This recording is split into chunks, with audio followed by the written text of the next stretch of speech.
Hello दोस्तों, नमस्कार। प्रकाश sir Hindi YouTube channel पर आप सभी का स्वागत है। 8वें पार्ट में हम हिंदी व्याकरण का अगला पॉइंट पढ़ेंगे, सर्वनाम। सर्वनाम शब्द बनाया सर्वधन नाम से। सर्व यानी सभी, नाम संज्ञा।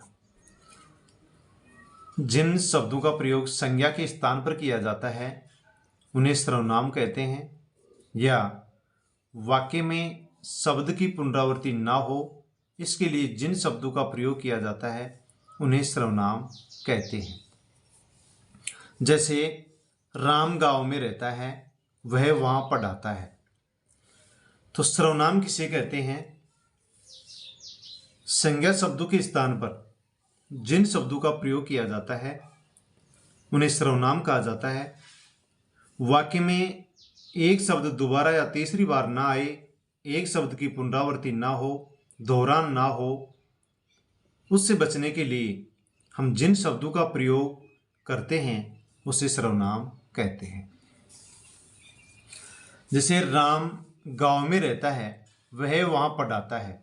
अब यहां पर आता राम गांव में रहता है, राम वहां पढ़ाता है, शब्द की पुनरावृत्ति होती, दोहरान होता, लेकिन यहां पर राम के स्थान पर वह शब्द प्रयोग किया गया है। यहां पर ये वह शब्द है, यह सर्वनाम शब्द है। सर्वनाम के भेद 6 होते हैं। पहला सर्वनाम है पुरुषवाचक सर्वनाम। जो सर्वनाम शब्द बोलने वाले वक्ता, सुनने वाले श्रोता तथा किसी अन्य के लिए प्रयोग में लिए जाते हैं पुरुषवाचक सर्वनाम कहलाते हैं। जैसे मैं अपना काम कर रहा हूं, तुम अपने घर आओ, वे सभी अपना काम कर रहे हैं। सर्वनाम के 6 भेद होते हैं, जिसका पहला भेद है पुरुषवाचक सर्वनाम। वे सर्वनाम शब्द जिनको बोलने वाला वक्ता, सुनने वाला श्रोता और किसी अन्य के लिए प्रयोग में लाए जाते हैं, उन सर्वनाम शब्दों को पुरुषवाचक सर्वनाम कहते हैं। मैं, तुम, वे, यहां पर पुरुषवाचक सर्वनाम के उदाहरण हैं। पुरुषवाचक सर्वनाम के भेद 3 होते हैं। पुरुषवाचक सर्वनाम के 6 भेद होते हैं, जिसमें पहला है पुरुषवाचक सर्वनाम, और पुरुषवाचक सर्वनाम के भी 3 भेद होते हैं: उत्तम पुरुष, मध्यम पुरुष और अन्य पुरुष। उत्तम पुरुष वक्ता के लिए, मध्यम पुरुष श्रोता के लिए और अन्य पुरुष जिसके बारे में बात की जा रही है अन्य व्यक्ति से संबंधित।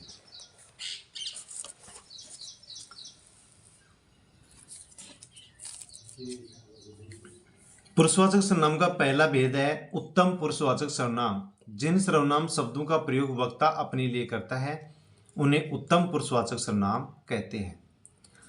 मैं खाना खा रहा हूं, मैं उत्तम पुरुषवाचक सर्वनाम है, क्योंकि वक्ता स्वयं अपने लिए मैं शब्द का प्रयोग कर रहा है। उत्तम पुरुषवाचक सर्वनाम के कुछ उदाहरण है, जैसे मैं, मुझे, हमें, मेरा, मुझको, हमारा, हमको। ये सभी शब्द उत्तम पुरुषवाचक सर्वनाम के हैं। मैं कल अलवर जाऊंगा, वक्ता स्वयं के लिए मैं शब्द का प्रयोग कर रहा है। हमारा काम पूरा हो गया, हमारा वक्ता अपने लिए हमारा शब्द का प्रयोग कर रहा है बहुवचन में। तो उत्तम पुरुषवाचक सर्वनाम के उदाहरण है। पुरुषवाचक सर्वनाम का दूसरा भेद है मध्यम पुरुषवाचक सर्वनाम। जिन सर्वनाम शब्दों का प्रयोग बोलने वाला व्यक्ति सुनने वाले व्यक्ति के लिए करता है उन्हें मध्यम पुरुषवाचक सर्वनाम कहते हैं। यानी जिन सर्वनाम शब्दों का प्रयोग बोलने वाला वक्ता सुनने वाले व्यक्ति के लिए करता है वे मध्यम पुरुषवाचक सर्वनाम कहलाते हैं। तुम यहां क्या कर रहे हो, यहां पर वक्ता सुनने वाले के लिए तुम शब्द का प्रयोग कर रहा है, तो यहां पर ये मध्यम पुरुषवाचक सर्वनाम है। आप कब आए, आप। तू पढ़ क्यों नहीं रहा है, तू मध्यम पुरुषवाचक है। तुझे बात समझ में नहीं आती है, श्रोता के लिए वक्ता तुझे शब्द का प्रयोग कर रहा है। आप नाराज क्यों हो, आप शब्द का प्रयोग वक्ता श्रोता के लिए कर रहा है, तो ये मध्यम पुरुषवाचक सर्वनाम है। मध्यम पुरुषवाचक सर्वनाम के कुछ उदाहरण हैं, जैसे तू, तुझे, तुम, तुझको, आप। और आप शब्द आता है मध्यम पुरुषवाचक में उपस्थित के लिए। जो उपस्थित है उसके लिए आप शब्द का प्रयोग मध्यम पुरुषवाचक सर्वनाम में किया जाता है। आप शब्द का प्रयोग कई जगह किया जाता है, लेकिन यदि उपस्थित के लिए आप शब्द का प्रयोग किया जाए तो मध्यम पुरुषवाचक सर्वनाम होता है। पुरुषवाचक सर्वनाम का तीसरा भेद है अन्य पुरुषवाचक सर्वनाम।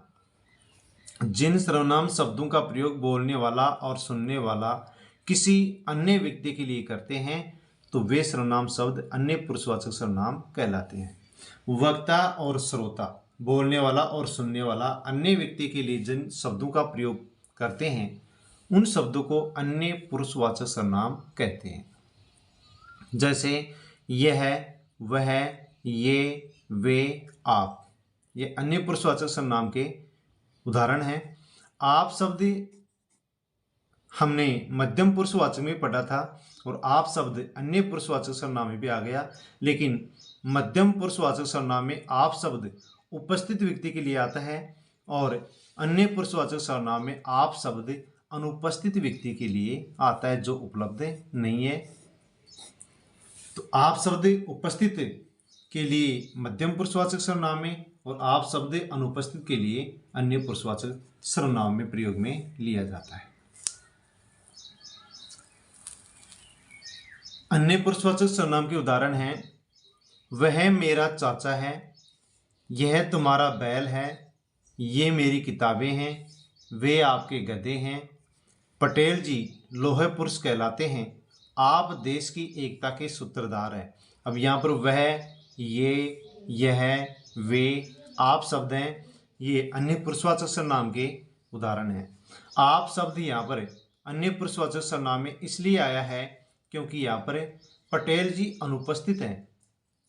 आप शब्द अनुपस्थित के लिए अन्य पुरुषवाचक सर्वनाम में आएगा और आप शब्द उपस्थित के लिए मध्यम पुरुषवाचक सर्वनाम में आएगा।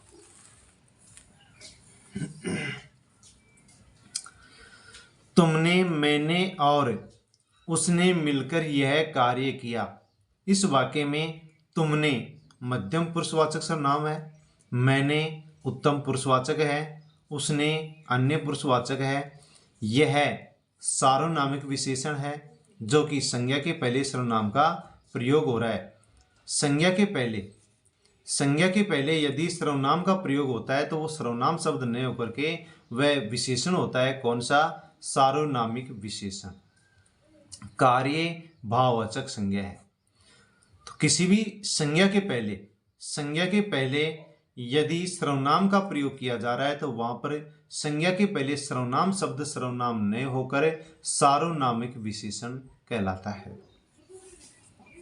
सर्वनाम, यह मेरी पुस्तक है, यहाँ पर यह जो शब्द है ये सर्वनाम है, यह पुस्तक मेरी है। यहाँ पर इस वाक्य में यह जो शब्द है ये सार्वनामिक विशेषण है। यदि संज्ञा शब्द के पहले यदि सर्वनाम आ गया तो वहां पर वो सर्वनाम न होकर के विशेषण होता है। कौन सा? सार्वनामिक विशेषण। तो इसको भी हम अच्छी तरह से समझ लें कि संज्ञा के पहले सर्वनाम शब्द है तो वह सर्वनाम न होकर के सार्वनामिक विशेषण होता है। दूसरा सर्वनाम है निश्चयवाचक सर्वनाम। जो सर्वनाम शब्द किसी निश्चित वस्तु का बोध कराते हैं वो निश्चयवाचक सर्वनाम कहलाते हैं। निश्चित वस्तु के बारे में बताएं तो निश्चयवाचक सर्वनाम होगा। जैसे यह, वह, ये, वे। यह, ये पास के लिए, वह और वे दूर के लिए। तो निश्चित वस्तु का जो बोध कराएगा वे सर्वनाम शब्द निश्चयवाचक सर्वनाम कहलाते हैं। जैसे कि निश्चयवाचक सर्वनाम के उदाहरण है यह मेरी कुर्सी है, वह तुम्हारी पुस्तक है, ये तुम्हारी भैंसें हैं, वे हमारी गायें हैं। अब यहाँ पर यह, ये, वह, वे ये सभी शब्द निश्चयवाचक सर्वनाम का बोध करवा रहे क्योंकि निश्चित, यह मेरी कुर्सी है, कुर्सी किसकी है? मेरी है, तो निश्चित बोध हो रहा है। वह तुम्हारी पुस्तक है, वह पुस्तक किसकी है? तुम्हारी है। तो निश्चित बोध हो रहा है, इसलिए निश्चयवाचक सर्वनाम है। यह मेरी, अन्य उदाहरण देखते हैं। यह मेरी बहन है। अब यहां पर बहन व्यक्ति है, तो ये अन्य पुरुषवाचक सर्वनाम है। यहां पर यह शब्द है, यह अन्य पुरुषवाचक सर्वनाम है। यह मेरा स्कूटर है। अब यहां पर स्कूटर है, ये वस्तु है, तो ये निश्चयवाचक सर्वनाम हो गया। और यह जीप मेरी है, संज्ञा के पहले सर्वनाम आ गया, तो यहां पर यह शब्द सर्वनाम नहीं होकर के सार्वनामिक विशेषण है।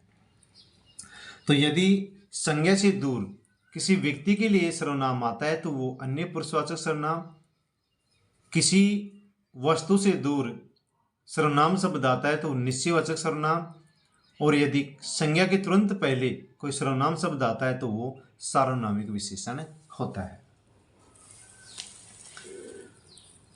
तीसरा सर्वनाम है अनिश्चयवाचक सर्वनाम। जो सर्वनाम शब्द किसी अनिश्चित व्यक्ति या वस्तु के लिए प्रयुक्त किए जाते हैं अनिश्चयवाचक सर्वनाम कहलाते हैं। जैसे कोई, कुछ, किसी।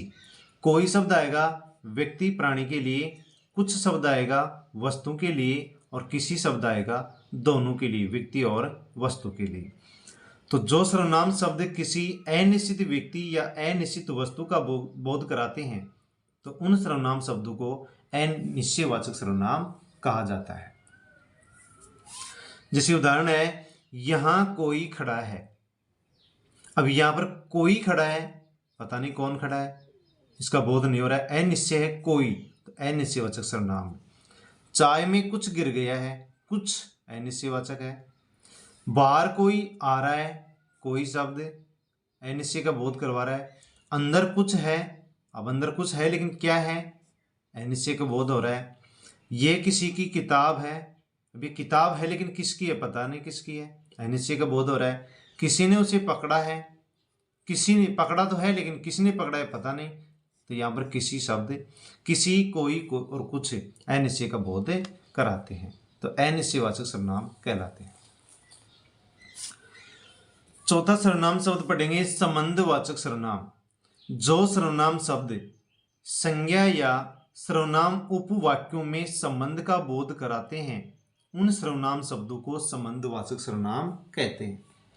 यानी जो सर्वनाम शब्द संज्ञा उपवाक्यों में या सर्वनाम उपवाक्यों में संबंध कराते हैं तो उन सर्वनाम शब्दों को संबंधवाचक सर्वनाम कहते हैं। जैसे जिसकी, उसकी, जैसी वैसी, जो सो वह, जितना उतना, ये संबंधवाचक सर्वनाम के उदाहरण हैं। उदाहरण है जैसे जैसी करनी वैसी भरनी। जैसी इंसान जैसा करेगा वैसा ही फल पाएगा, तो जैसी वैसी यहाँ पर संबंध का बोध कराना है करनी और भरनी में। जो व्यक्ति जैसा करता है वैसा ही भरता है, तो संबंधवाचक सर्वनाम है। जो आएगा सो पाएगा, आएगा सो पाएगा, तो जो और सो दोनों संबंध करवाएगा, आएगा जो पाएगा। जिसकी लाठी उसकी भैंस, भैंस किसकी होगी, जिसकी लाठी होगी, संबंध कराया गया है, तो जिसकी उसकी संबंधवाचक सर्वनाम है। जिसकी संबंधवाचक है और उसकी सह संबंधवाचक है। सह संबंधवाचक क्या होता है, संबंधवाचक सर्वनाम से संबंध का बोध कराने वाले जो सर्वनाम शब्द होते हैं वे सह संबंधवाचक सर्वनाम कहलाते हैं। संबंधवाचक सर्वनाम से जो सर्वनाम शब्द संबंध का बोध कराते हैं उनको सह संबंधवाचक सर्वनाम कहते हैं। जो मेहनत करेगा वह पास होगा। पास कौन होगा, जो मेहनत करेगा, तो जो और वह यहाँ पर संबंध का बोध करवा रहे हैं, तो संबंधवाचक सर्वनाम है। जितना गुड़ डालोगे उतना मीठा होगा। मीठा कितना होगा, जितना हम गुड़ डालेंगे, तो जितना और उतना संबंध का बोध करवा रहे हैं, तो संबंधवाचक सर्वनाम है। जो प्रथम आएगा वह पुरस्कार पाएगा। पुरस्कार कौन पाएगा, जो प्रथम आएगा, तो जो वह दोनों संबंधवाचक सर्वनाम के उदाहरण। तेते पांव पसारे जेती लांबी सौर, जितनी आपके पास सौड़ है उतने ही पैर पसारने चाहिए।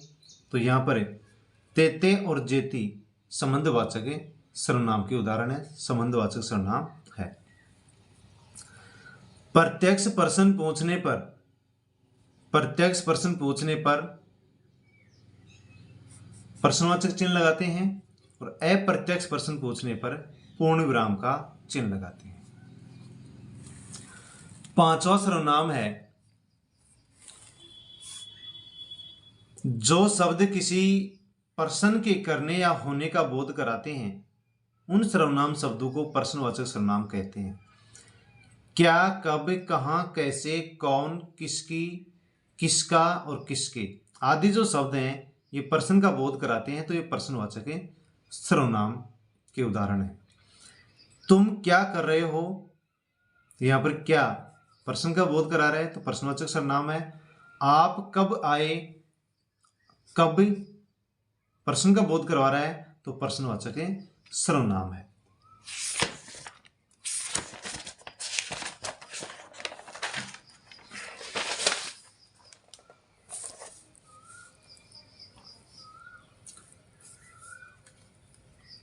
तुम कहाँ रहते हो, कहाँ प्रश्न का बोध हो रहा है। वह किताब किसकी है, किसकी से प्रश्न का बोध हो रहा है। आप किसके पास थे, किसके से प्रश्न का बोध हो रहा है। आप कौन, कौन से प्रश्न का बोध हो रहा है, पूछा जा रहा है। उसे क्यों पुकारा था, क्यों से प्रश्न का बोध हो रहा है। वह क्यों नहीं आया, क्यों से प्रश्न का बोध हो रहा है। तो ये प्रश्नवाचक सर्वनाम के उदाहरण है। सर्वनाम का अगला भेद पढ़ेंगे जो कि अंतिम भेद है, छठा भेद है निजवाचक सर्वनाम। जिन सर्वनाम शब्दों का प्रयोग वक्ता स्वयं के लिए करता है उन सर्वनाम शब्दों को निजवाचक सर्वनाम कहते हैं। वक्ता स्वयं के लिए जिन शब्दों का प्रयोग करता है निजवाचक सर्वनाम कहलाते हैं। जैसे आप, स्वयं, स्वतः, खुद, अपने आप, ये निजवाचक सर्वनाम के उदाहरण हैं। वह आप ही चला गया, वह आप ही चला गया। आप, मैं पानी खुद खींचता हूं, खुद। यह काम मैं अपने आप कर लूंगा, अपने आप। मैंने स्वयं को जान लिया है, स्वयं। ये सभी शब्द वक्ता अपने लिए प्रयोग कर रहे थे, निजवाचक सर्वनाम के उदाहरण हैं। अब हम समझते हैं कि एक सर्वनाम शब्द है आप। ये सर्वनाम शब्द आप है, ये तीन सर्वनाम शब्दों में प्रयोग में लिया जाता है। आप शब्द तीन सर्वनामों में प्रयोग लिया जाता है। तीन सर्वनामों में प्रयोग किस प्रकार से लिया जाता है। जैसे आप शब्द का प्रयोग मध्यम पुरुषवाचक सर्वनाम में आदर के लिए प्रयोग में लिया जाता है या फिर उपस्थित के लिए प्रयोग में लिया जाता है। आदर के लिए और व्यक्ति यदि उपस्थित है तो मध्यम पुरुषवाचक सर्वनाम होगा आप।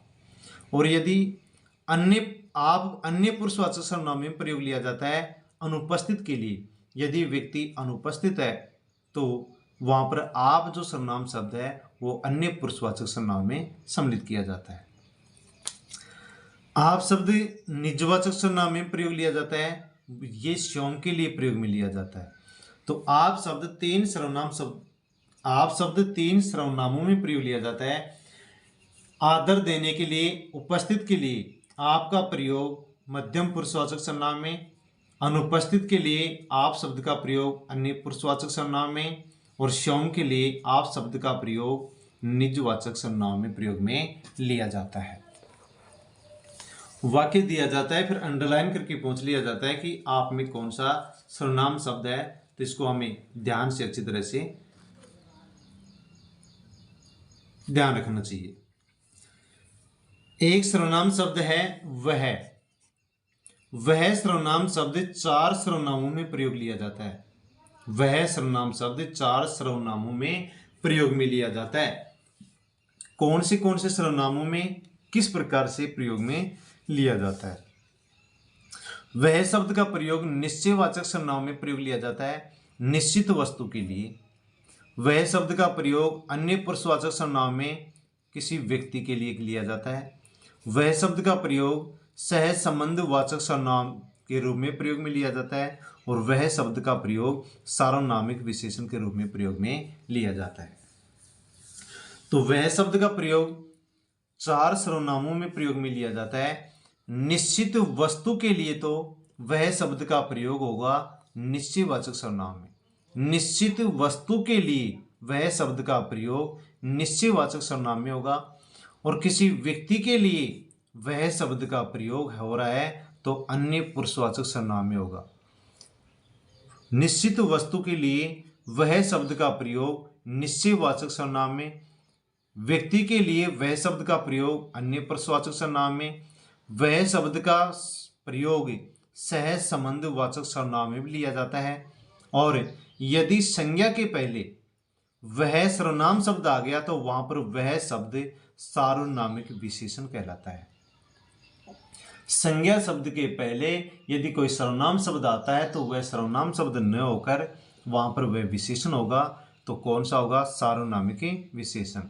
तो वह शब्द निश्चित वस्तु के लिए निश्चयवाचक सर्वनाम, वह शब्द व्यक्ति के लिए अन्य पुरुषवाचक सर्वनाम, वह शब्द सहसंबंध वाचक सर्वनाम के रूप में प्रयोग में लिया जाता है। और संज्ञा से पहले यदि वह शब्द आता है तो वहां पर वह सार्वनामिक विशेषण के रूप में भी काम में लिया जाता है।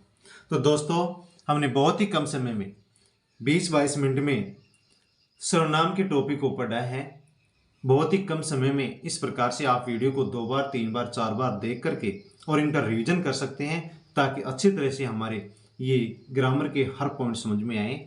बहुत ही कम समय में यदि हम इस प्रकार से बार बार रिवीजन करें इन वीडियोस का, तो अच्छी तरह से हमारी हिंदी व्याकरण, हिंदी के हर टॉपिक तैयार हो सकते हैं और हम किसी परीक्षा में अच्छा प्रदर्शन कर सकते हैं।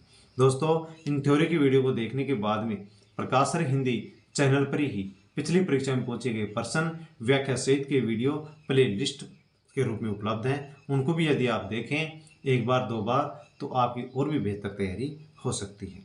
साथियों, आपका कोई भी दोस्त तैयारी कर रहा हो और उसके सिलेबस में हिंदी पाठ्यक्रम जोड़ा गया है तो उन तक भी आप वीडियो को अवश्य शेयर करें, सेंड करें। टेलीग्राम, व्हाट्सएप, फेसबुक के माध्यम से उनको जानकारी दें किस प्रकार से बहुत ही कम समय में हिंदी व्याकरण उपलब्ध है।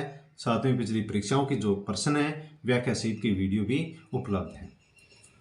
तो दोस्तों, निःशुल्क जो कक्षाएं हैं इनका आप फायदा उठाएं और अन्य जो लोग हैं उनको भी जानकारी अवश्य दें।